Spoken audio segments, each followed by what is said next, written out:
Welcome to this session. In the previous sessions on posets and lattices, we have seen the basic concepts of partially ordered relations.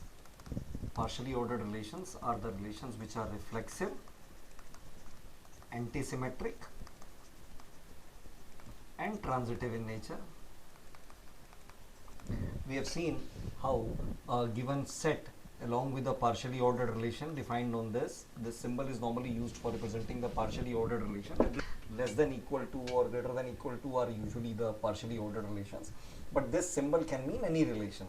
So this set along with the partially ordered relation defined on this is called a partially ordered set or a poset. We have also seen how posets are represented graphically by Hess diagrams.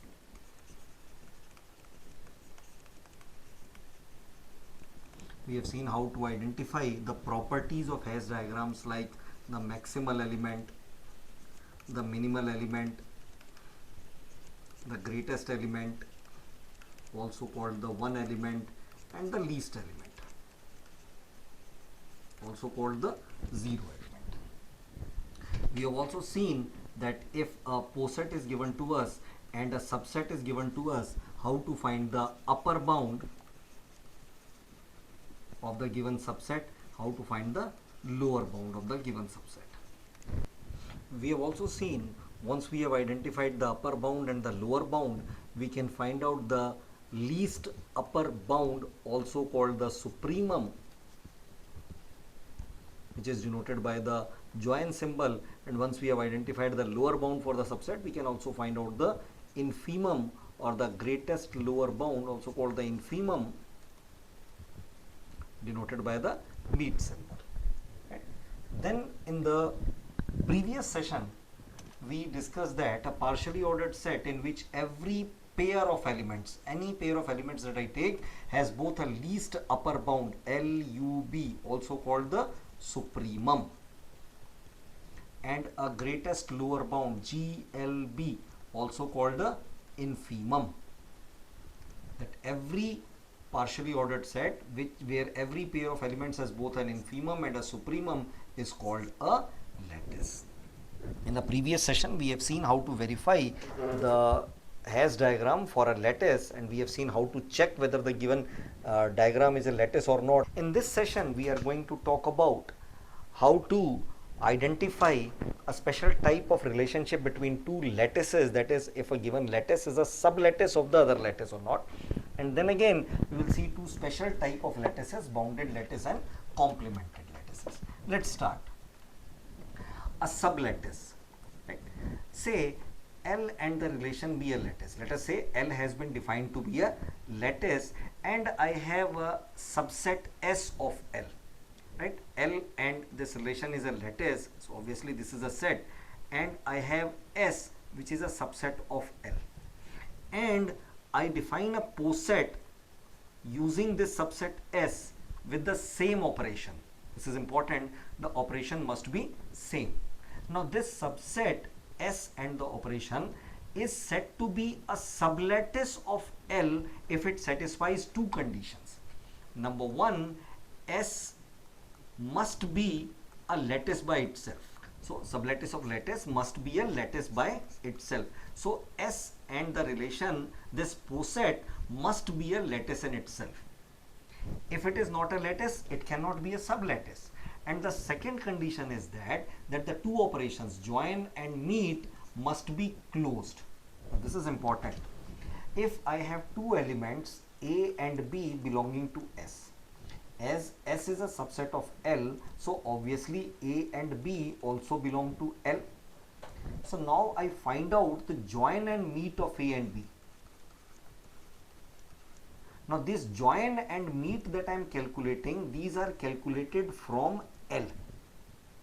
A and B belong to S.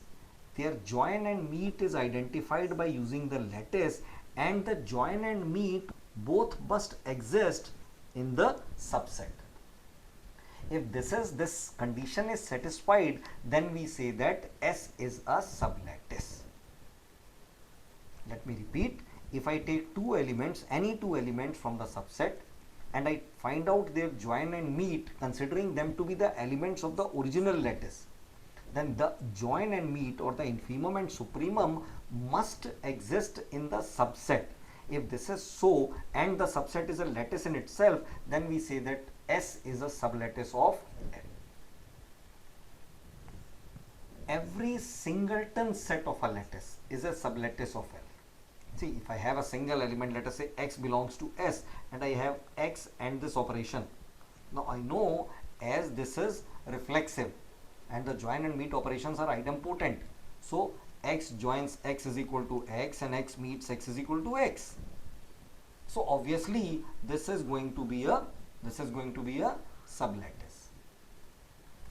Then I have the third property.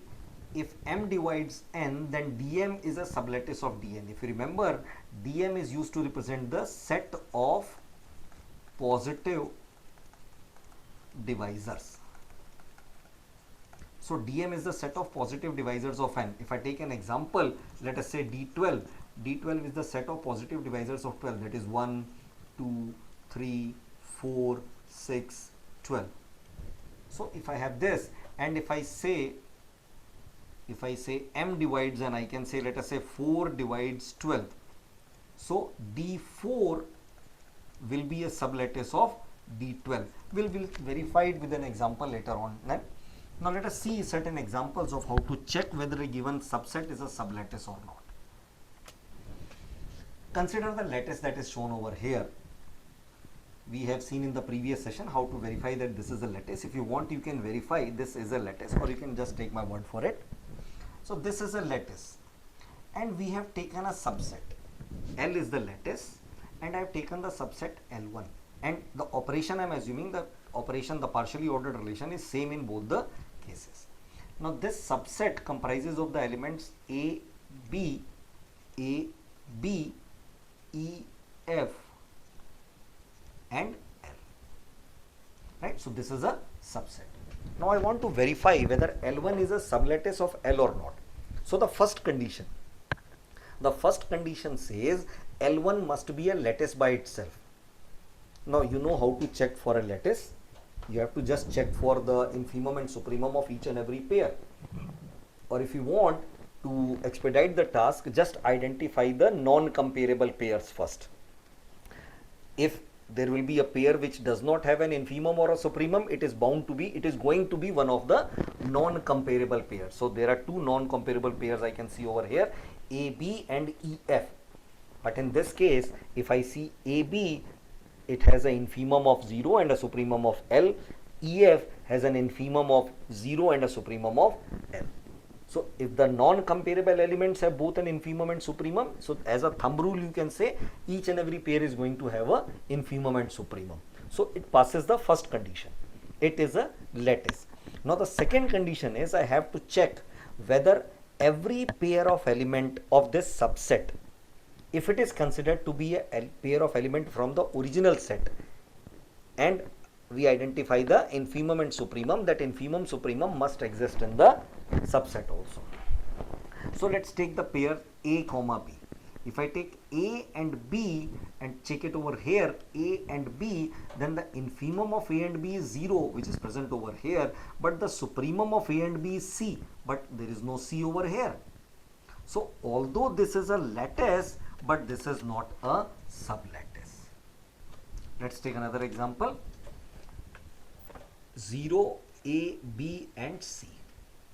Now this is a lattice in itself, and you can verify by either making the table that we have used in the previous session, or you can make a list of all the infimums and supremums, and you'll see that all the infimums and supremums that you find out, 0 with A, 0 with B, 0 with C, A with 0, A with A with B, A with C, and so on.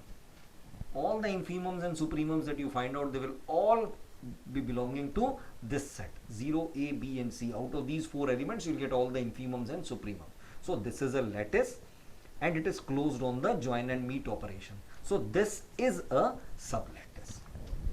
Let's see some more examples. Right? Let's use the same lattice and let's use this subset. Now if a subset is given like this, Now the easiest way to start is by drawing this subset. Let's draw this subset A, B, D, F.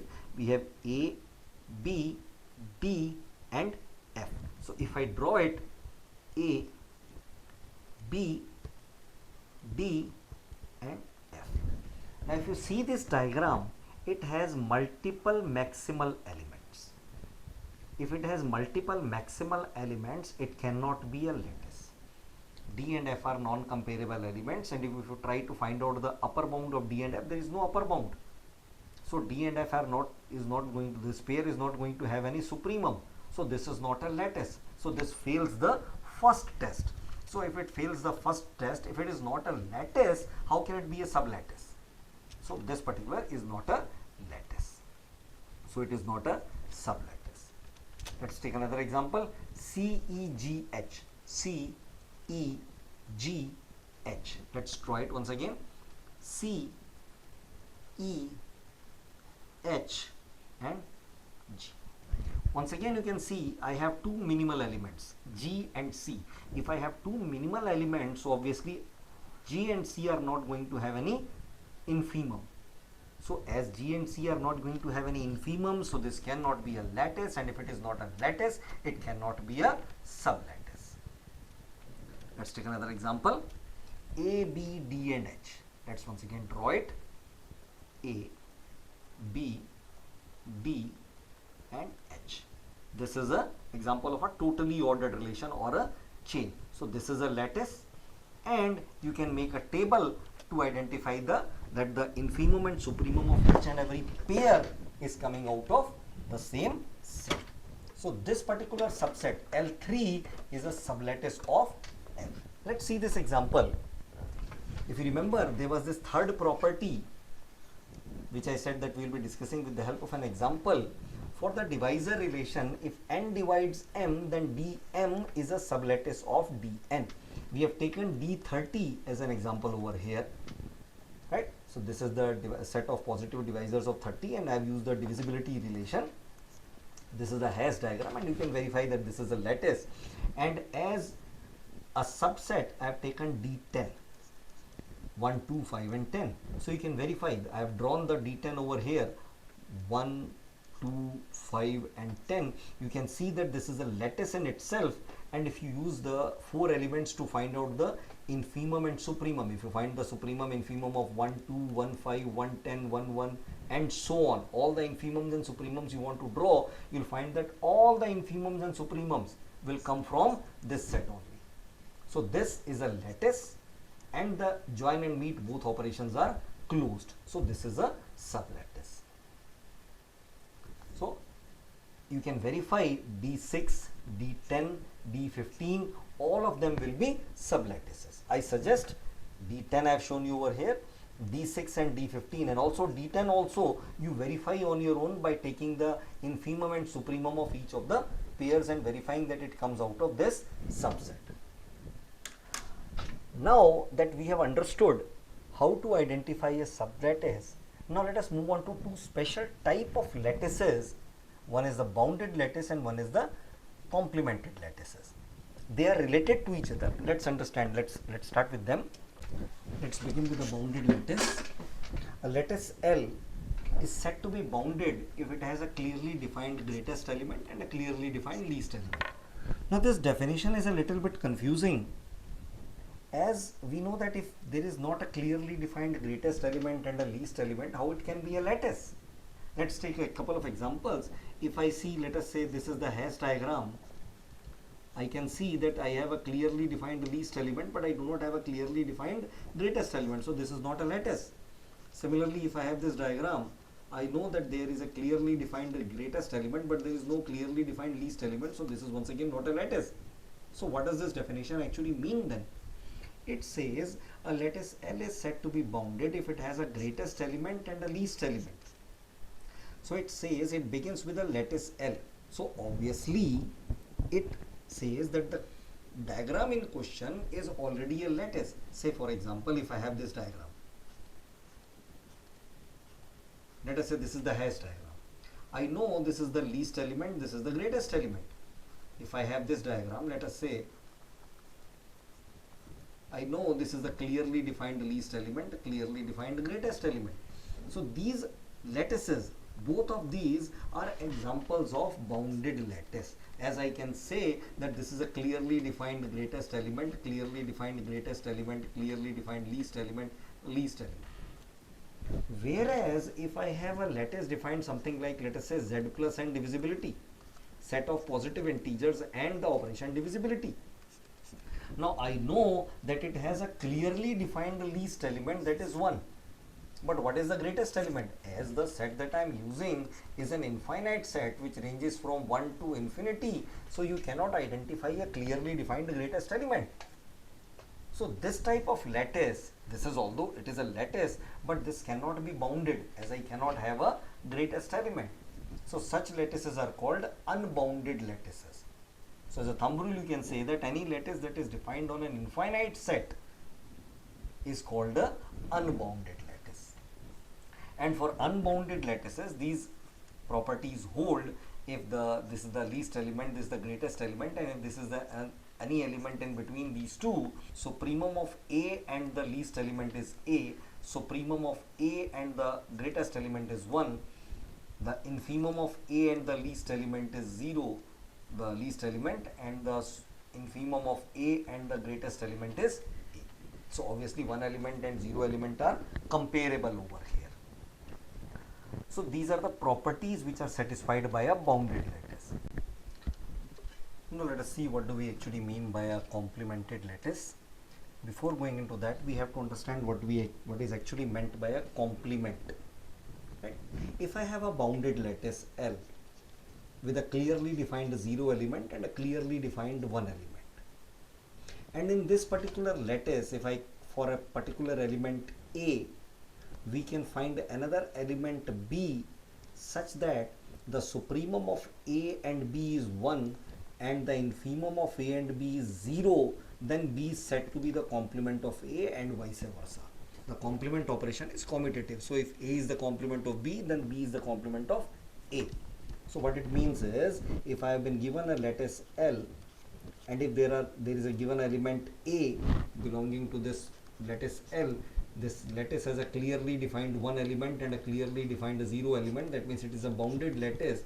So if I can find out another element B belonging to L such that the supremum of A and B is the 1 element and the infimum of B and A is the 0 element, then B is said to be the complement of A. That means A complement is equal to B, and it is a commutative operation, so B complement is equal to A.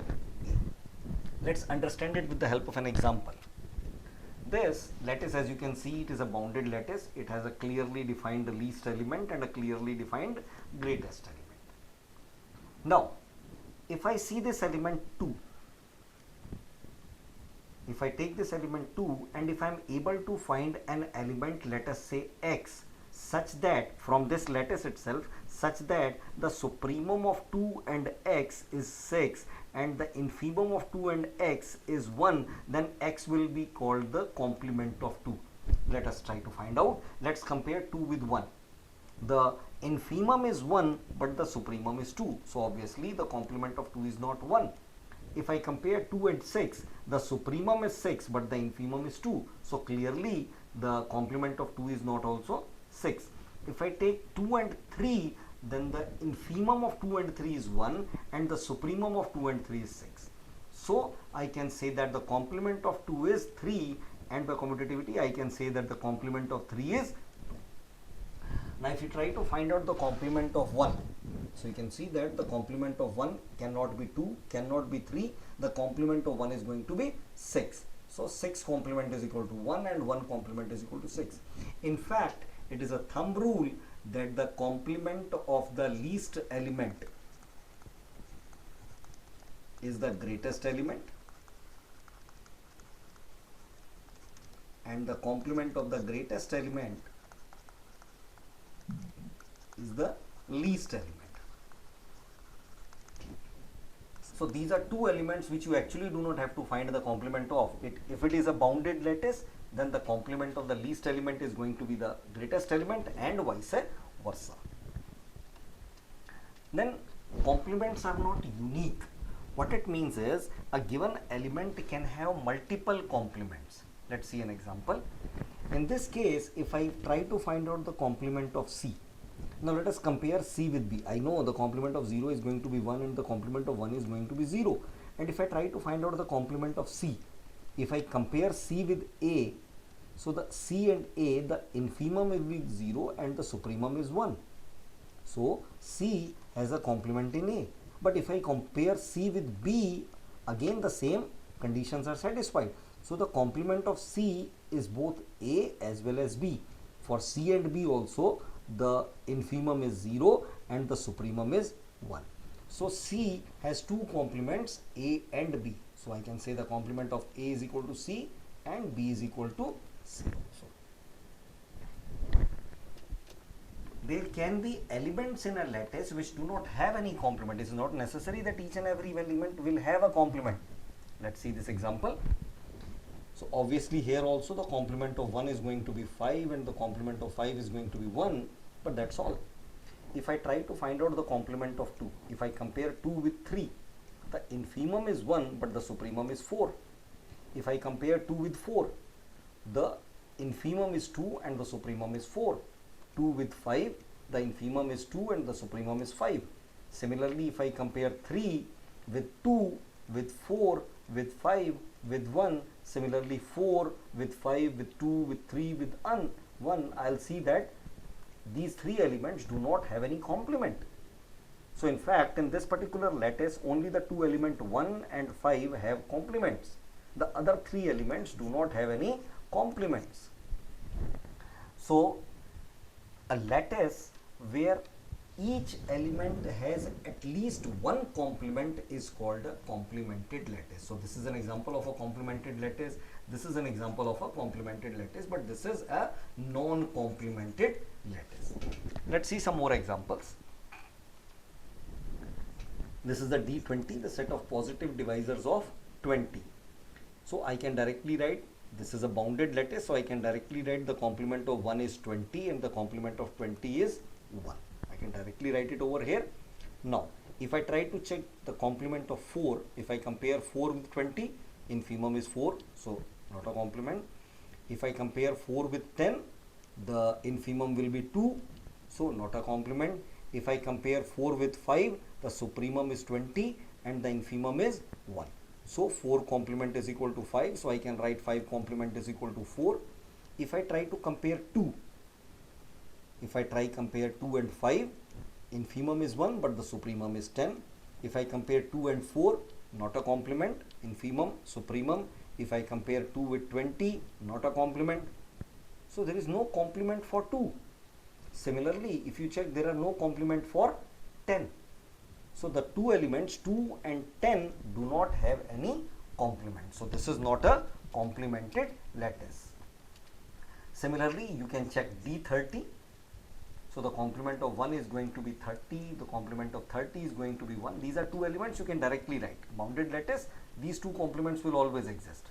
Now you can verify the presence of all the other complements. You can check the complement of 2. If you see, the complement of 2 will be 15. So the complement of 15 will be 2. Complement of 5 will be 6. So the complement of 6 will be 5. Complement of 3 is 10. So the complement of 10 will be 3. Each and every element is having one complement.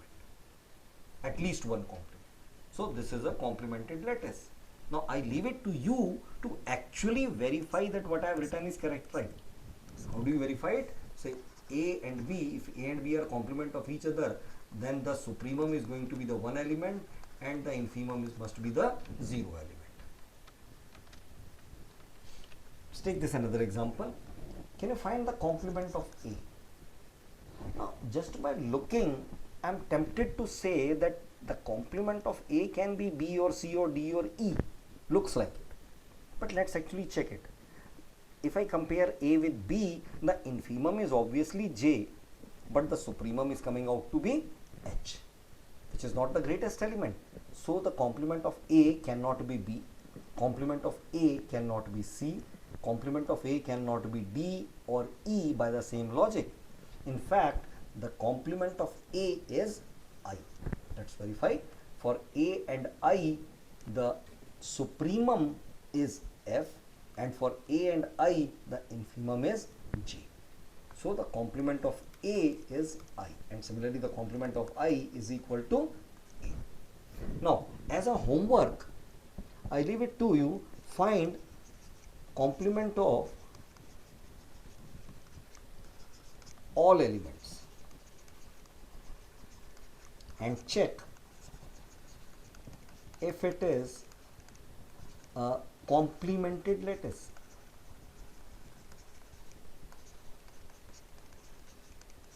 And you can use the same logic to check whether each and every element has a complement or not, and if all the elements have a complement, that means it will be a complemented lattice.